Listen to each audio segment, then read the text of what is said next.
முதல் பாயிண்ட் இப்படி என்ன கேள்வி கேட்டாங்கன்னு சொன்னாங்க? அதற்கு ஆதாரமான வசனம் நீதிமொழிகள் என்ன 23ஆம் அதிகாரம் வாசிங்கள். அது யாராவது ஒருத்தர்.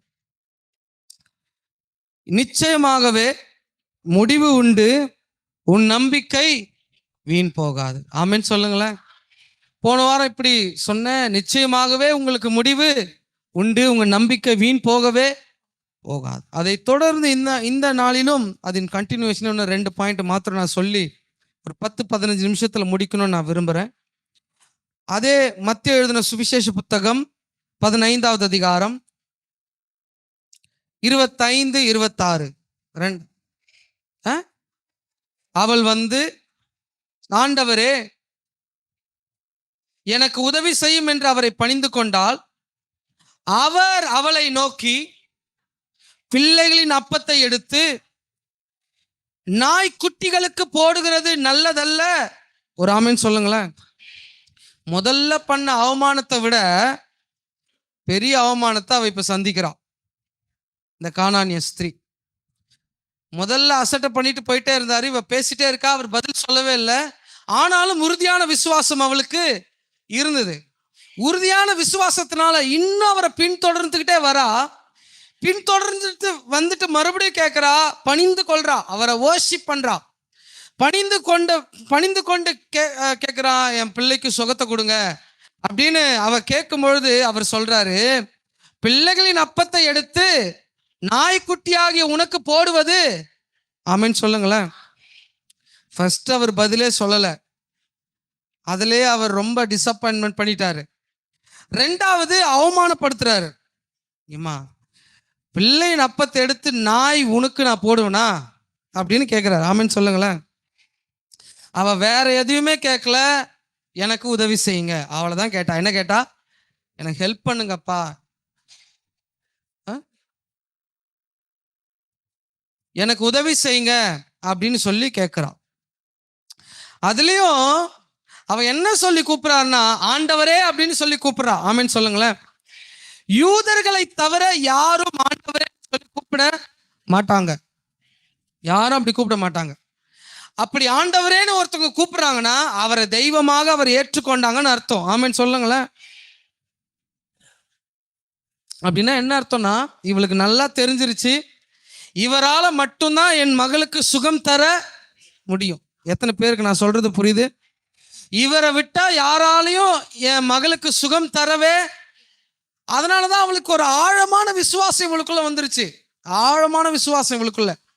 இவரை தவிர இவர் என்ன அவமானப்படுத்தினாலும், இவர் என்ன நம்மளை உதாசீனப்படுத்தினாலும் அவளுக்கு தெரிஞ்சிருச்சு, இவரை தவிர என் மகளுக்கு வேற யாரும் சுகம் தரவே முடியாது என்று அவள் ஆணித்தரமா அவன் நம்பி வந்துட்டான். அந்த நம்பிக்கை உங்களுக்கு எனக்கு இருக்கா? இருக்கணும். ஆமென் சொல்லுங்களேன். ஒரு ஸ்திரீ ஒரு பாஸ்டருக்கு இப்படி கால் பண்ணாங்க. இப்படி கால் பண்ணி சொல்றாங்க, பாஸ்டர் எனக்கும் என் வீட்டுக்கு விரோதமா மந்திரம் பண்ணிட்டாங்க, சூனியம் பண்ணிட்டாங்க, எனக்கு வந்து மருந்து கொடுத்துட்டாங்க. நான் ஒரு இடத்துக்கு போயிட்டு 5 முறை என்னை வாமிட் பண்ண வச்சாங்க, கருப்பு கருப்பா என் வாயிலிருந்து வந்துச்சு. ஆனாலும் எனக்கு ஒவ்வொரு நாளும் வயிறு வலிக்குது, அந்த வலி சரியாகவே இல்லை, எனக்கு வயிறு வலிச்சுக்கிட்டே இருக்குது. 5 முறை ஏதோ ஒன்று கொடுத்தாங்க, ஒரு இடத்துக்கு போனேன், ஏதோ கருப்பு கருப்பா வாமிட் பண்ணேன், ஆனாலும் எனக்கு செட் ஆகலை, எனக்கு ஒரு மாதிரி இருக்கு.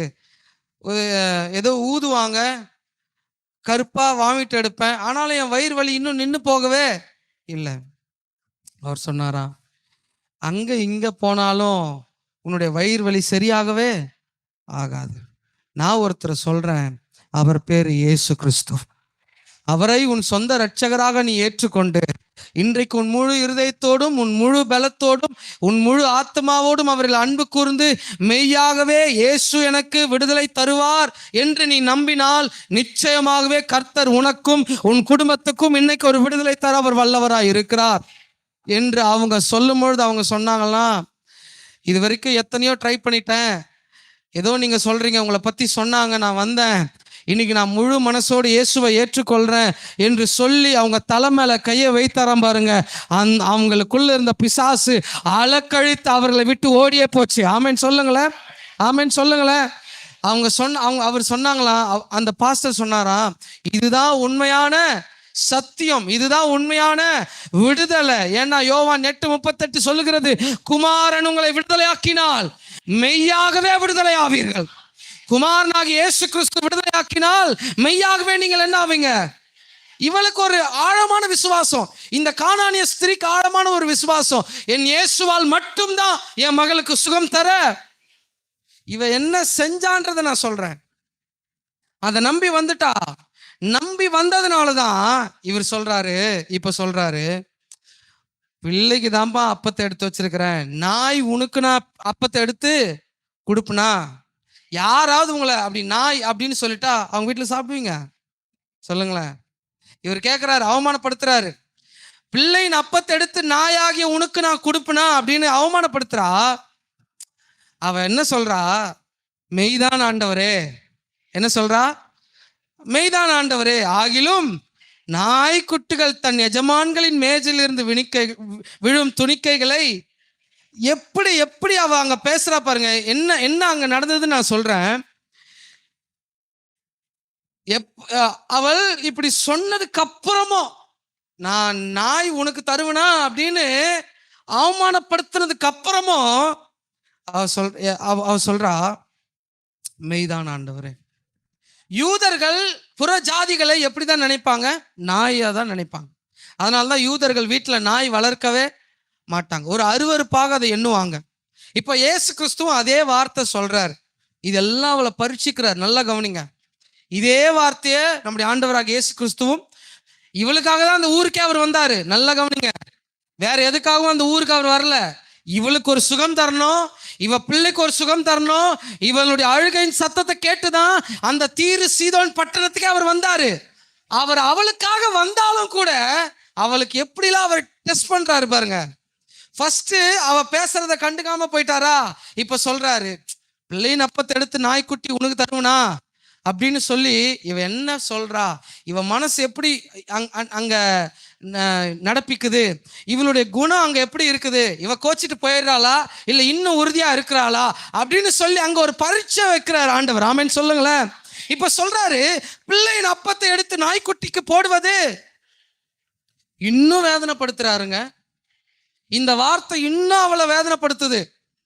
யார் சொன்னாலும் பரவாயில்ல, இவரை நம்பி வந்த ஆண்டவரே அப்படி சொல்றார், உதாசனப்படுத்துறார். நான் உங்களை பார்த்து ஒரு கேள்வி கேட்கிறேன். யாராச்சும் உங்களை பார்த்து அந்த மாதிரி உங்களை ஒரு வார்த்தை கேட்டுட்டா அவங்க வீட்டுக்கு மறுபடியும் போவீங்களா? சொல்லுங்களேன். அவங்க வீட்டில் ஒரு வாய் சாப்பாடு சாப்பிடுவீங்க? யாராச்சும் உங்களை வந்து ஒரு உதாசீனப்படுத்திடுறாங்க, யாராச்சும் கேவலப்படுத்திடுறாங்கன்னு வச்சுங்களேன், அவங்கள பார்த்து நம்ம பேசவும் மாட்டோம், அவங்க வீட்டுக்கும் போக மாட்டோம். நம்மளை உதாசீனப்படுத்திட்டாங்க, நாயின்னு சொல்லிட்டாங்க, அவங்கள நம்ம கண்டுக்க கூட மாட்டோம். ஆனா இவ சொல்றா, கரெக்டு தான் ஆண்டவரே, நான் யாருதான்? நாய் தான். நீங்க சொல்றபடி நாய் தான். ஆனா உங்க பிள்ளைங்களுக்காக நீங்க அப்பத்தை கொடுக்குறீங்களே, உங்க பிள்ளைங்க சாப்பிடும் பொழுது அவ எப்படி கேட்கிறா பாருங்க. உங்க பிள்ளைங்க சாப்பிடும் பொழுது அந்த மேஜையிலிருந்து அந்த துணிக்கைகள் கீழே விழும்ல, அதையாச்சும் என் பிள்ளைக்கு கொடுத்துருங்கப்பா. எப்படி கேட்கிறா? அதையாச்சும் என் பிள்ளைக்கு கொடுத்துருங்க. ஆமென் சொல்லுங்களேன். தன்னை முழுவதுமாக அங்க தாழ்த்தினாள். அவள் முழுமையா தாழ்த்துறா. அவள் ஒரு உயர்ந்த ஸ்தானத்துல இருந்த போதிலும் அவள் ஒரு உயர்ந்த ஸ்தானத்துல இருந்த பொழுதிலும் அவர் ஒரு கானானிய ஸ்திரீ. கானானியர்களை போல ஞானவான்கள் கிடையாது. பைபிள் ஸ்காலர்ஸ் சொல்றாங்க. அவங்க உயர்ந்த இடத்துல இருந்த போதிலும், அதனால்தான் அவ உயர்ந்த இடத்துல இருந்து அவ கீழே வரணும். அதனால்தான் கேட்கிறார், நீ நாய் தானே, பிள்ளையின் அப்பத்தை எடுத்து நாய் உனக்கு எப்படி நான் கொடுப்பேன் அப்படின்னு ஒண்ணு இவ கோச்சிக்கிட்டு போயிடுவான்னு ஆண்டவர் எதிர்பார்த்தாரு. ஆனா சொல்றா, அதை கொடுத்துருங்க ஆண்டவர், எனக்கு அந்த நாய்க்குட்டிகளுக்கு சின்ன சின்ன துணிக்கைகள் விழும்ல, அந்த ஒரு துணிக்கைகளை எனக்கு என் பிள்ளைக்கு நீங்க கொடுத்துருங்கப்பா. ஒரு ஆமென் சொல்லிடுங்களேன். ஹல்லேலூயா. அசந்து போயிட்டார் ஆண்டவர். ஆச்சரியப்படுத்திட்டா. அவன் ஒரு சவாலை வைத்தாரு, ஒரு சவால் அவ ஜெயிச்சு காட்டினாங்க. ஆமென் சொல்லுங்களேன். இந்த ஜெயிப்பதற்கு அவ கிட்ட இருந்த அவ யூஸ் பண்ண ஒரு காரியம் தாழ்மை. பக்கத்துல கை சொல்லுங்க. தாழ்மையா இருந்தா எதையும் பெற்றுக்கொள்ளலாம்.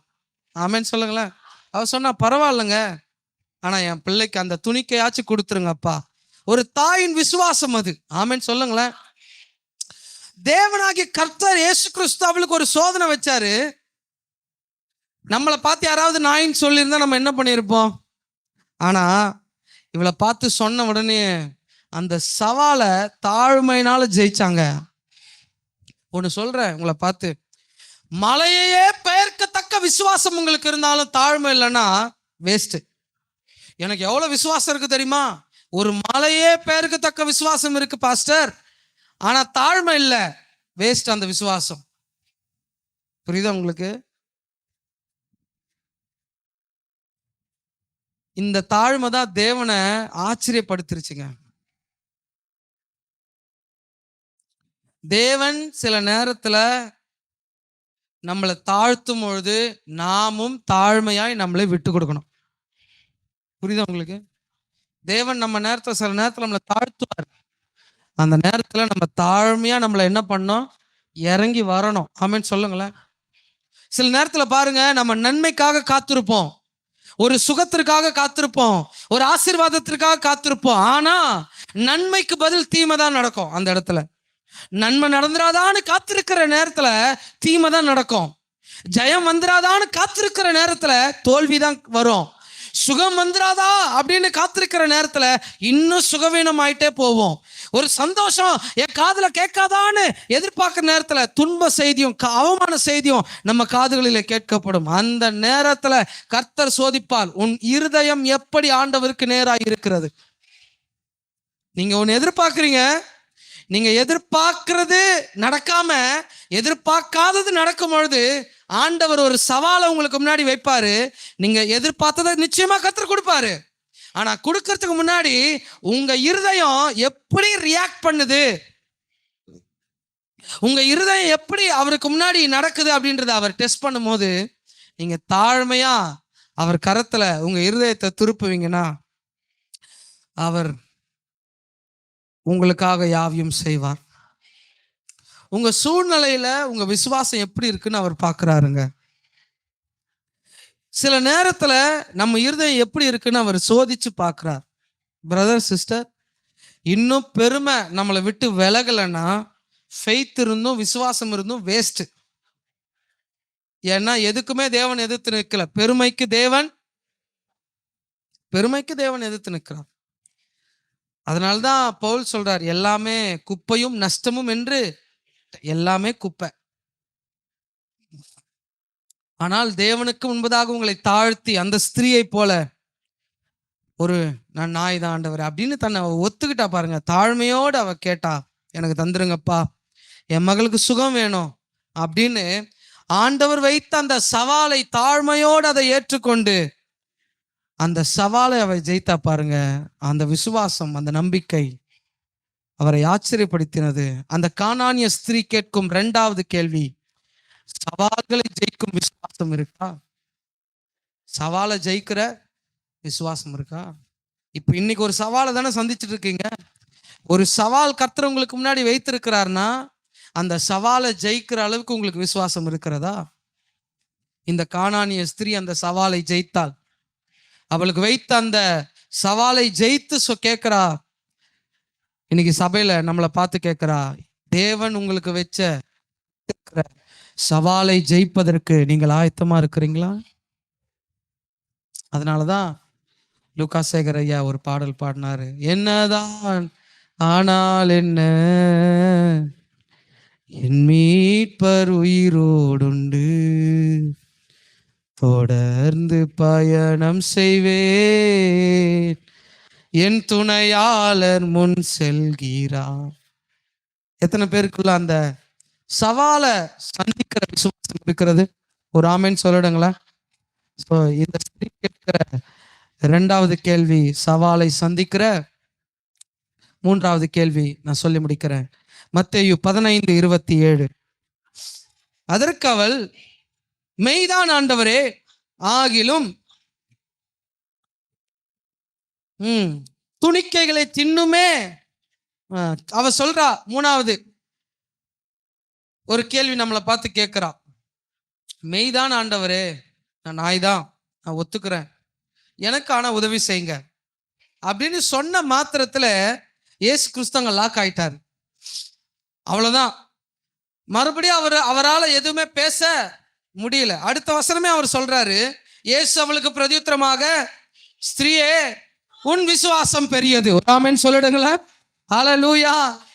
வேற எதுவுமே அவர் சொல்லல. ஸ்திரீயே உன் விசுவாசம் பெரியது. அவ என்ன சொல்ல வந்தா அப்படின்றத நான் சொல்றேன். பிள்ளையின் அப்பத்தை எடுத்து நாய்க்குட்டிக்கு போறது நல்லதில்லைன்னு சொல்றாரு. இவ என்ன சொல்றா, மெய்தான் ஆண்டவரே, என்னையும் என் பிள்ளையும் உங்க பிள்ளையாவா கூட பார்க்க வேணாம், பிள்ளையா பார்க்க வேணாம், அட்லீஸ்ட் ஒரு நாயாவது என்ன பாருங்க. ஆமென் சொல்லுங்களேன். எப்படியாவது என்னை பார்த்து என் பிள்ளைக்கு ஒரு சுகத்தை கொடுங்க. ஒரு பிள்ளையா கூட என்ன நீங்க பார்க்காதீங்க. மேஜையிலிருந்து விழுகிற அந்த துணிக்கைகளை நாய்க்குட்டி தின்னும் தானே, அந்த நாயாவது என்ன நீங்க என்ன பாருங்க, என்ன பாருங்க ஆண்டவரே. ஆமென் சொல்லுங்களேன். தன்னை அப்படி ஒரு மனுஷன், ஒரு தேவனுடைய பிள்ளை தன்னை தாழ்த்துவாங்கன்னா நிச்சயமாய் கர்த்தர் அந்த தாழ்மையை பார்த்து அவங்களுக்கு சுகத்தை கொடுப்பார். அப்படிதான் மேவிபோசேத் தாவீது ராஜாக்கு முன்னாடி நிற்கும் பொழுது தன்னை அப்படி தாழ்த்தினாருங்க. தாவீது கேட்கிறான், சவுல் குடும்பத்தாருக்கு நீங்க 2 சாமுவேல் 9ஆம் அதிகாரத்தை வீட்டுல போய் வாசித்து பாருங்க. சவுல் குடும்பத்தார்ல, யோனத்தான் குடும்பத்தார்ல நான் தயவு செய்வதற்கு யாராவது இருக்கிறாங்களான்னு கேட்கும்பொழுது சீபா என்கிற ஒருத்தன் போயிட்டு மேவிபோசேத், அதாவது யோனத்தானுடைய மகன், சவுலுடைய பேரன், யோனத்தானுடைய மகனை கூட்டிட்டு வருவாரு. கூட்டிட்டு வந்து நிற்கும் பொழுது தாவீது ராஜாக்கு முன்னாடி நிற்பாரு மேவிபோசேத். இவன் யாரு? ராஜ குடும்பத்துல பிறந்தவன். இவன் சொல்றான், மேவிபோசேத் சொல்றான், ஐயா நீர் என்ன நினைக்கிறதற்கு, நீர் எனக்கு தயவு பாராட்டுறதற்கு, நீர் எனக்கு கருணை காட்டுறதற்கு இந்த செத்த நாய் எம்மாத்திரம். என்ன கேட்பான்? இந்த செத்த நாய் எம்மாத்திரம். இது நீங்க 2 சாமுவேல் 9:8 யாராவது வாசிங்களா? 2 சாமுவேல் வணங்கி, செத்த நாயை போல இருக்கிற என்னை நீர் நோக்கி பார்ப்பதற்கு உம்முடைய அதியான் எம்மாத்திரம். என்ன எப்படி வார்த்தை யூஸ் பண்றான் பாருங்க. நான் ஒரு குமாரன், நான் சவுல் குடும்பம் அப்படின்லாம் அவன் பேசல. நீர் என்ன நினைக்கிறதுக்கு இந்த செத்த நாய் எம்மாத்திரம் அப்படின்னு அவன் ஒரு ராஜ பரம்பரையா இருந்தாலும் அவன் தாவீதுக்கு முன்பதாக அவன் தன்னை தாழ்த்தினபடினால, அவன் தன்னை ஒப்பு கொண்டபடினால தாவீது சொல்றான், நித்தம் என் பந்தியில் நீ அப்பம் புசிப்பாய். இவ்வளவு நாள் நீ கஷ்டப்பட்டுட்ட, ஆனா என் சமூகத்துல வந்து நீ உன்னை தாழ்த்தினபடினால ஒவ்வொரு நாளும் என் பந்தியில ராஜ போஜனம் நீ என்ன பண்ணுவ? அசனம் பண்ணுவேன். ஆமென் சொல்லுங்களேன். இவளும் தன்னை தாழ்த்தி என்னன்னு ஒப்புக்கொண்டா, நான் ஒரு நாய் தான் அப்படின்னு சொல்லி என்ன பண்ணா? ஒப்புக்கொண்டதுனால ஆண்டவர் சொன்னாரு, ஸ்திரீயே உன் விசுவாசம் பெரிசு. ஆச்சரியப்பட்டுட்டாரு. அதுக்கப்புறம் அவளுக்கு என்ன பேசணும்னு தெரியல ஆண்டவருக்கு. நான் நாய் தான் ஆண்டவரே, பிள்ளைகள் மேஜையிலிருந்து விழுகிற துணிக்கைகளை இந்த நாய்க்குட்டிகள் தின்னுமே அப்படின்னு சொன்ன மாத்திரத்தில் அவர் சொல்றாரு, உன் விசுவாசம் பெரியது அப்படின்னு சொல்லிட்டு என்ன சொல்றாரு? நீ விரும்புகிற படியே உனக்கு ஒரு ஆமென் சொல்லிடுங்களா சத்தமா. வேற எதுவுமே சொல்றேன், நீ என்ன விரும்புறிய உனக்கு அது நடக்கும். அவ்வளவுதான். ஆமென் சொல்லிடுங்களேன். இவளுடைய விசுவாசம் ஃபர்ஸ்ட் உறுதியானது. இவளுடைய விசுவாசம் சவாலை ஜெயிச்சது. 3வது இவள் விசுவாசம் பெரியது. 3வது இவள் நம்மளை பார்த்து கேட்கறா, பெரிய விசுவாசம் இருக்கா? 3வது கேள்வி என்னங்க? நோட் பண்ணோமா? பெண்ணு டைரி கொண்டு வந்து வசனத்தை நோட் பண்ணுங்க. ஆண்டவர் என்ன பேசினார்னு தெரியாமலே போயிடும். இப்ப சொல்றாரு, உன் விசுவாசம் நீ விரும்புகிறபடி உனக்கு. அவ்வளவுதான். உன் மகளுக்கு நான் சுகம் தரேன், உன் மகளுக்கு நான் பலத்தை கொடுத்துட்டேன் போ அப்படிலாம் சொல்ல. உன் விசுவாசம் பெரியது, நீ விரும்புகிறபடி உனக்கு அப்படின்னு சொன்னார் பாருங்க. அந்த நேரமே, அந்த நிமிஷமே அவர் மகள் சுகமானாள். அடுத்த நாள் அல்ல, 1 வாரம் கழிச்சு இல்ல, 2 வாரம் கழிச்சு இல்ல, அந்த நிமிஷமே அவளுடைய துக்கம் சந்தோஷமாய் மாறினது. நான் சொல்றேன், நிச்சயமாகவே முடிவு உண்டு. உங்க நம்பிக்கை வீண் போகவே போகாது. பிரதர் சிஸ்டர், இப்போ இந்த நிமிஷம் உங்க பெருமையை விட்டு இறங்கி தேவனுக்கு முன்பதாக உங்களை தாழ்த்துவீங்கன்னா இந்த நிமிஷம் உங்க சூழ்நிலை கர்த்தர் மாற்றுகிறார். எத்தனை பேர் விசுவாசிக்கிறீங்க? நான் சொல்றதுக்குள்ள ஒரு ஆமீன் சொல்லிடுங்களேன். இந்த நிமிஷம் உங்க சூழ்நிலை கர்த்தர் மாற்றுகிறார். இப்பவே உங்க வியாதியை கர்த்தர் மாற்றுகிறார். உங்க வறுமையை மாற்றுகிறார். உங்க பிரச்சனையை மாற்றுகிறார். உங்க போராட்டத்தை மாற்றுகிறார். அந்த மாந்திரிகத்தை கர்த்தர் வெளியே கொண்டு வருகிறார். அந்த அசுத்த ஆவிகள் எங்க குடும்பத்தை விட்டு வெளியே போகிறது. மாந்திரிக ஆவிகள் வெளியேறுகிறது. சூன்யத்தின் ஆவிகள் வெளியேறுகிறது. பலவீனத்தின் ஆவிகள் வெளியேறுகிறது. கட்டுகளை என் தேவன் இந்த கால வேளையில இந்த நிமிஷமே அதை கட்டவிழ்க்கிறார். ஆமென், ஹல்லேலூயா. 2 பேரோட விசுவாசம் கர்த்தர் ஆசிச்சது. முதல் ஒருத்தரோட விசுவாசம் நூற்றுக்கு அதிபதி. கேட்டீங்களா? நூற்றுக்கு அதிபதி அவன் இயேசுகிட்ட போறான். இயேசுகிட்ட போயிட்டு சொல்றான், என்னப்பா வேணும்?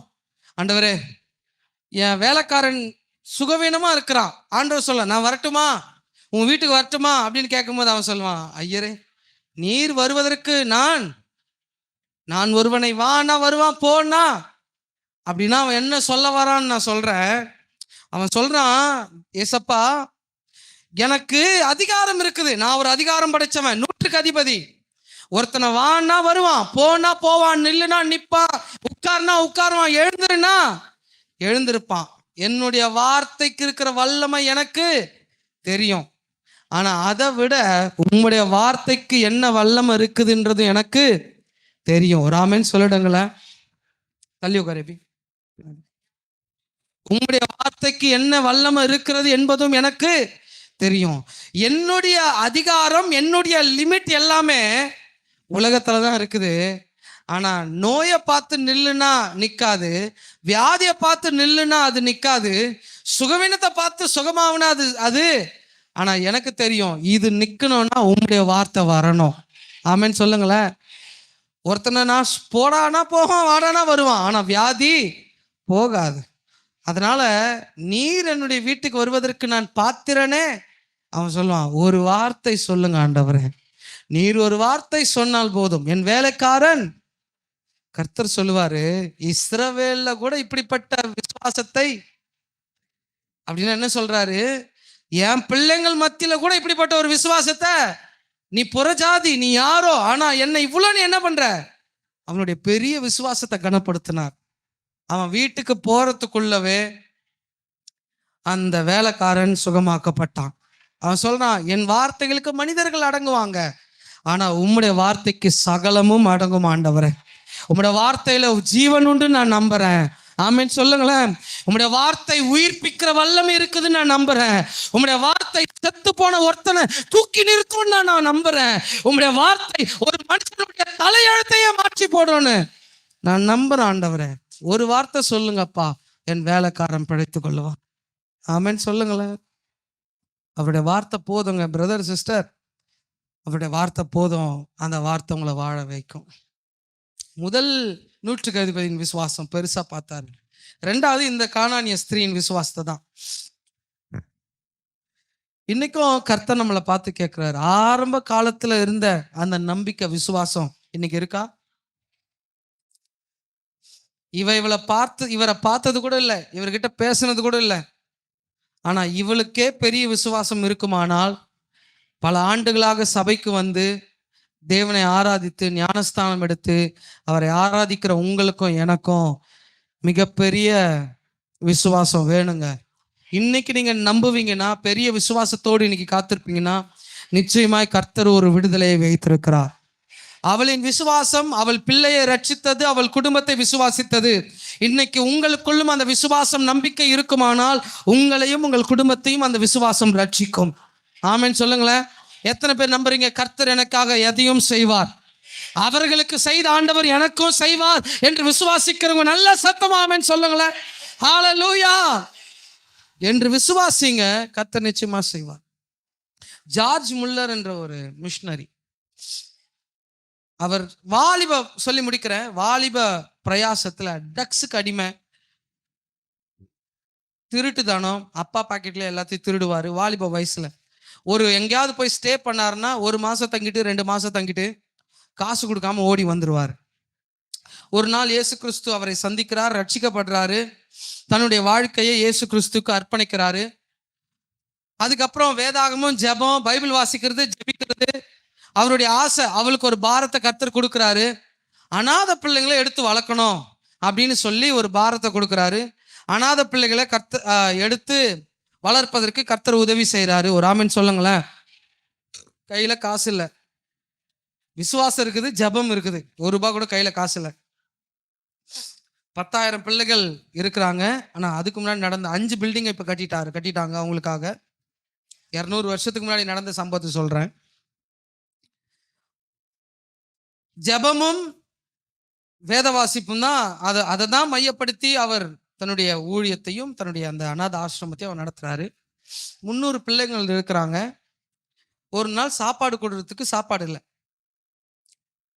கீழே ஒர்க் பண்றவங்கலாம் கூப்பிட்டு ஒரு வார்த்தை சொல்லிட்டாரு, எல்லாருக்கிட்டையும் தட்டு கொடுத்துரு, தட்டு எடுத்துன்னு உட்காந்துரு, சொல்லு 10 நிமிஷத்துல சாப்பாடு வரும் அப்படின்னு சொல்லி உட்கார வச்சிட்டாரு. நல்லா கவனிங்க. உட்கார வச்சிட்டாரு. பைபிள் எடுத்துட்டாரு. பைபிள் எடுத்துக்கின்னு ரூமுக்கு போயிட்டாரு. ரூம்ல போயிட்டு முட்டி போட்டு இந்த வசனத்தை சொன்னார், எனக்கு ஒத்தாசை வரும் பர்வதங்களுக்கு நேராக என் கண்களை ஏறெடுக்கிறேன். கிழக்கிலும் வடக்கிலும் தெற்கிலும் 4 திசையிலிருந்து எனக்கு ஒத்தாசை வரலனாலும் எனக்கு தெரியும், வானத்தையும் பூமியும் உண்டாக்கின கர்த்தரிடத்திலிருந்து எனக்கு ஒத்தாசை வரும். ஆமென் சொல்லுங்களேன். ஹல்லேலூயா. அவர் சொன்னார், நான் உங்களை நம்புறேன் ஆண்டவரே, எனக்கு ஒத்தாசை உங்களிடத்துல நிச்சயமா வரும் அப்படின்னு சொல்லிட்டு அவர் ஜெபிக்க ஆரம்பிச்சார். 10 நிமிஷத்துல அவருடைய டோரை தட்டினாங்க.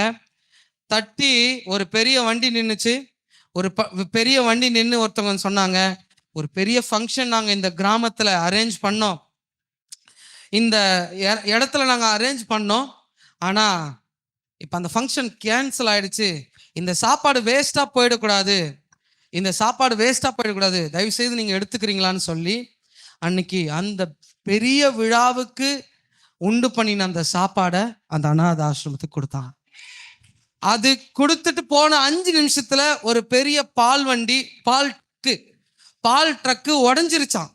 உடஞ்சி போன பால் ட்ரக்கு வந்து கதவு தட்டி சொன்னாங்களாம், ஐயா இந்த மாதிரி போற வழியில ட்ரக்கு உடஞ்சிருச்சு, பால்லாம் வேஸ்டா கொட்டுது, நான் போய் சேரத்துக்குள்ள எல்லா பாலும் கீழே வேஸ்டா போயிடும், தயவு செய்து இந்த பாலை இந்த பிள்ளைங்களுக்கு நீங்க கொடுத்துடுறீங்களா அப்படின்னு சொல்லி எல்லாருக்கும் அன்னைக்கு திருப்தியான சாப்பாட்டை கர்த்தர் கொடுத்தாராம்.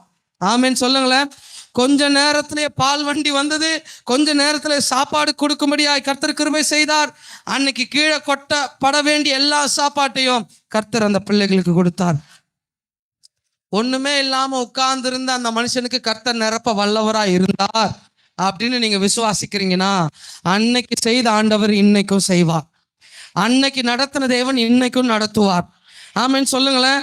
நிச்சயமான முடிவுகளை கர்த்தர் தருவார். எத்தனை பேர் விசுவாசிக்கிறீங்க? ஒரு ஆமென் சொல்லுங்களேன். நம்பி வந்திருக்கிறப்பான்னு சொல்றவங்க மாத்திரம் கரங்களை உயர்த்தி ஹல்லேலூயா எல்லாம் முழங்கால் படிக்கிட்டு